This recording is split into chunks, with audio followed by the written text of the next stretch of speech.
Is KDB an all-time great midfielder? Absolutely not, because he doesn't touch Zidane, Iniesta, Xavi, Busquets. It's like asking, is Curry an all-time NBA guy? You just named an all-NBA guy. All-time NBA guy. That's such he's a the bad second example. greatest point guard of all time after Magic. So have some shame. You know, clear. You're either a Cavs fan or a LeBron James fan. 100%. He's a City fan. He's a City fan though, which is crazy. That's the NBA. But KDB is not an all-time midfielder. I agree with you.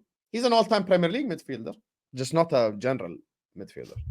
Again, I mean, why can't he sit in a conversation with Busquets, Iniesta, Xavi? What hasn't KDB done to put him in those conversations? I think Zidane, Iniesta, and Xavi. Actually, to be fair, we have to add Modric, in my opinion. Alongside Modric, these four, I think they're in a league of their own and cannot be compared, in my opinion. I think these four are just like they're like the A-star category of midfield. Yeah, Paul Scholes is in that category as well. And do you want why I'm telling you that? Do you want to know why I'm telling you that? Every single one of those midfielders you've mentioned would put him in that category with them. So I'm taking it. Here we go. If I listen, all you have to do, Terry, is just Google. All you have to do is just Google Steven Gerrard quotes, and you'll see what they said. Zidane said he's better than Messi and Ronaldo. I'll make you a deal. Steven Gerrard can come along with us. He can just carry the bags. That's what we can do. He can carry the medal. He can carry everybody's medals. Is what he can do. Speaking of carry, Scholes could never carry a team, so he said it himself. He literally retired, came back, and won us a league. Bro. Here we go. See, this is the Man United bias. Carried a team. Carried a team. You know what? For sure, that's called straight facts. You waffle straight bullshit all the time. Maybe we need to redo the name. You've agreed with me for the last hour. So if I'm a bullshitter, you're a bullshitter too. Hold that. Oh, because I agreed with some good opinions, and now that you're waffling, I can't call you up. Okay, Thank you very much. You're moving like Ten Hag inners because I have to back him because I backed him last year. I can't use new evidence. I don't give evidence. For the last hour, you've agreed with every word I've said. So if I'm a bullshitter, so I can't use the new evidence. Okay. It's not straight. It's straight falafel at this point. Straight falafel at this point. Straight shawarma. The zombie here says, "I never knew." Bayer Leverkusen never won the Bundesliga. Wow, yeah, they've barely won anything in their career. I think they've won I think they've won 2 or 3 trophies in their club's history. Yes. Sorry to bring it back to United. Agree with Hussam, but saying the whole situation with United has been mismanaged. All the down. Change of manager will only be effective if a change in the squad too. Well, the squad will change. The squad changes every year. There'll always a squad changes every year, irrespective of the managers. Typically speaking, clubs will sell 3 or 4, buy 3 or 4 every single year. So that will definitely change at the same time. You can't change the squad before changing the manager, unless you want to have another Chelsea situation. Chelsea bought a whole squad before they knew who the manager was, and look at them now. So let's not do this. That's what I'm saying. Everyone wants to protect this manager at all costs. You get a manager, they agree how they want to play, how they move in the future, and then based on that, they start recruiting players. You're not going to start recruiting players when you don't know who the manager is. On straight facts, change staff's opinions about Chelsea. Just saying. You didn't change it, bro. I watched the games. What are you talking about? Gary, I was there on the match reaction, remember? Shall I send the link to Jacob right now? Or Ziad right now? Or Saad right now? Or Mo right now? And they would publicly say who changed your opinion on Chelsea. Terry, what did I say on the match reaction of Chelsea last week? Don't lie publicly. Give me credit. Terry was here. Terry will tell you. Terry, who hopped on the match reaction for Chelsea last week? After they won 3-1. And what did I say when I came on? I don't remember. Remind me. Remember I came on and I said Chelsea's the most confusing team. I feel like every week. Yes, you did. I said I feel like every week I think I got it right, but then they show me something different, and then I changed my opinion again. So Chelsea's the only team that's got me flip-flopping because I actually don't know what is right and what is wrong. He did say that. Yeah, I remember that. I didn't remember it, but he definitely said that. I remember now. That doesn't debunk my point, but okay. What did he say? He just said Terry's a prick in Arabic. No, I know you didn't say that. I know you didn't say that.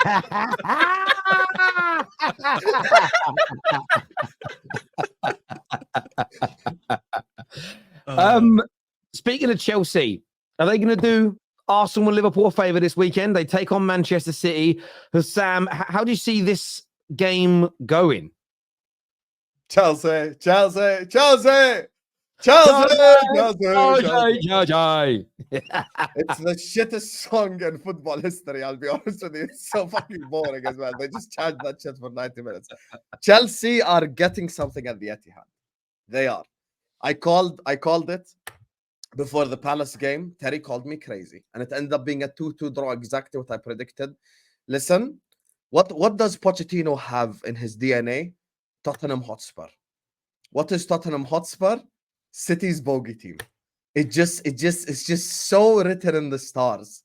The former Spurs manager, current Chelsea manager, helps Arsenal climb above City in the table and helps Liverpool get me go ahead if we beat Brentford, inshallah.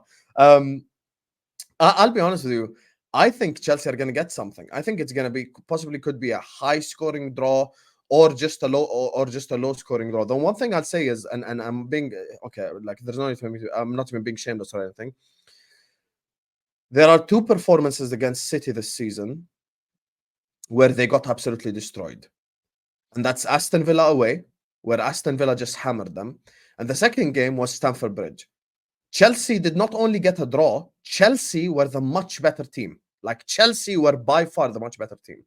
Now, if Pochettino can tactically try to play the same way he done at the Bridge, which is press from the front, try to steal the ball from their defenders, and actually not get intimidated, because Rodri played in that game. People don't know that. Rodri played in the Stamford Bridge game. So it's not like, oh my God, Rodri didn't play. Let me cry and wank and these fucking sensitive ass City fans. Rodri played in that game and they ended up getting a draw. The one thing that Chelsea just cannot afford in this game is one thing: lack of clinicalness. Chelsea Football Club, if you get a chance away at the Etihad, you need to bury said chance and you need to put the ball in the back of the net. Simple as. What Chelsea cannot do is go away to the Etihad and not take their chances. One thing I'll say about City is they're not as invincible as people make out, by the way. Every time I watch City, they allow chances. Even the Copenhagen game. Copenhagen had chances. Copenhagen had opportunities. They played young boys in the Champions League this season. Young boys had opportunities. Brentford had opportunities. The problem is they aren't clinical. With Chelsea, they need to be able to take said opportunities. They need to be able to take said chances. And if they are able to take their chances and their opportunities, I think they leave with something. Now, out of respect to Manchester City, which I have no respect, but out of respect for like the names that they have on paper, I've got to say, obviously not Chelsea win, but I think it's going to be a draw. And I think as a Chelsea fan, if you're in the chat, and as a supporter of Chelsea Football Club, if you're in the chat or you're a Chelsea player or you're the Chelsea manager, you cannot go into a game like this thinking that you're just going to lose just by definition because it's Manchester City, because that's just not how football works, to be honest with you. So yeah, Chelsea are getting something. Mark my words, this weekend. Mark your words. Chelsea are leaving. It reminds me of that. That was Denzel Washington, wasn't it? Denzel Washington. Yeah. Or leaving with Sutton. Yeah. Leaving with Sutton. I spoke about this yesterday. Can have your mind changed since yesterday? Can you see Chelsea pulling up a shock? I said they'll look better. I just don't think they'll win. And I think Hassam couldn't be further away from being wrong. It's just like insane what he said. Actually, further away from being right, because he was completely wrong. I got that statement wrong. The truth came out at the start. When English isn't my first language, as you would know. But listen, saying they must go and press City and press their defense, what a suicide mission are you asking them to do? I mean, you want them to win and you're telling them to do that. Let me remind you something. Rodri played in the first game, but you know who didn't play? Kevin De Bruyne didn't play. You know who's essential for them if they play on the transition? Because that's essentially what you're saying. If they're getting pressed, it means you're leaving gaps. That gives them better transition chances. You know who you don't want leading your transition from the halfway line? Kevin De Bruyne. Because Kevin De Bruyne can pick up this ball. First of all, his dribbling is elite, so he can get past players and he can pick up a pass. He's going to look up. He's going to see a run from Haaland. He'll pick him out. He's going to look at the left wing, whoever's playing. He's going to be playing a ball. Even if he has to take it all the way himself and shoot, we've seen him do that so many times. The worst thing you want to do is leave more one-on-one duels for this Chelsea defense going against City. Because they got Haaland, they have De Bruyne. I'll say probably Foden's going to play. Maybe Bernardo's there somewhere. I don't know what the starting 11 is going to be. But leaving one-on-one duels. So Chelsea doesn't have pace on the counter? But here's the thing. I actually want Chelsea to play on the counter to win. This is what I'm saying. You don't. No, I mean if they steal the ball. If they steal the ball. Okay, so you can't counter attack. If I win the ball in your third. That's the thing. But here's the thing: if I win the ball in your third, I can no longer counter attack you because I'm already there. How do I force you to play me on the counter? Is that at least I'm not gonna say park the bus, but you have to at least line up at a mid block. So the thing is, when you line up at a mid block, you avoid all these spaces that are gonna happen behind. And don't forget, they have Grandpa Thiago playing for them, who's probably the slowest player in the Premier League right now. I don't know why he's playing. They have players like Disasi, who low-key gets exposed in one-on-ones. I don't know who's going to play at right back for them. Disasi is slow as hell. If they have Chilwell playing, Chilwell's not the best one-on-one defender. So the one thing you want to do, you want to avoid them being in so many one-on-ones. We've seen it as an example. When Salah goes one-on-one with Zinchenko, it's over. But when Zinchenko has someone with him, there you get better chances. That's the last thing you want to do this Chelsea team. If Chelsea, in my opinion, set up in a mid block and they're able to win the ball in that area and then hit them on the transition, that is better for them. This Chelsea team is more suited to play quick football because when you give them time on the ball, we've seen them against Palace. You give them 80% possession in the first half and they did fuck all with it because they have no patterns of play and their players are not good enough to make their own decisions. Not all of them, but most of them are not good to make their decisions at the time. That's why they play very slow. When you're forced to make your own decision with no patterns and the manager doesn't tell you what to do, you end up playing slow football, unless you're an elite player. When you play transition, that feeds into you playing fast because the decisions make themselves. You have a space on the right or the left. You run down that channel. You make a cross. Did you see how they scored twice against Palace? It was a cutback to Gallagher. Yeah, that's who what looks they to crash have to the do again. box. But that's transition. That's what I'm saying. Gala down. Let's go. That's what I'm saying. You don't press them. You wait for them to somehow come to your halfway line, and then that's how you can get it. If they try to park the bus or press them, I think they'll get annihilated. They have to find a way where they don't allow them a lot of space, but at the same time, let's play to our only strength, which is counterattacking football. Yeah. So let's win the ball at the halfway line. Mikhailo Mudrik masterclass. Wait and see. But when I'm be honest with you, I agree with a lot of what you said, Safi. But do you know what I'm waiting on this weekend? Do you know what I'm praying on this weekend? A miracle to come. But I'm still on my feet. Loneliness can follow me. I run. It will not give up until it's on.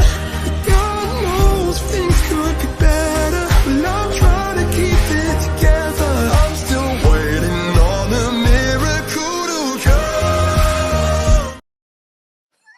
What an unserious host you are. What an unserious host you've become. Hang on, Staffy. Stop giving it the big one. Stop giving it the big one, Staffy. I don't listen. I'm not partaking this. What happened in the past is not my. I'm a fresh face on. We're all waiting on that miracle. Listen, I hope they do. Look, I know there were people saying, "Oh, Terrace simping for Arsenal," or "Terrace simping for Liverpool." I just want it for the title race. Yeah, that's exactly it, bro. That's all I do. Don't talk about me as a person. Let's talk football. Is it the thing for me is you see how crazy it is when you actually think about it. Like, how can you? I just like having a bit of fun on these shows, man. Like, earlier on, you called me a prick in Arabic, but it's all good. It's all fine. I did, and I said it so quick. Did you notice how I said your name, but you didn't notice it because it's in Arabic? I know, it's terrible. I feel violated, but I thought it's all fun and games. But yeah, I want it to happen because I do that. City are the favourites to win it, and if people want a good title race, they need City to drop points. I think every single football club in England with any ambition needs Liverpool or Arsenal to win the league this year.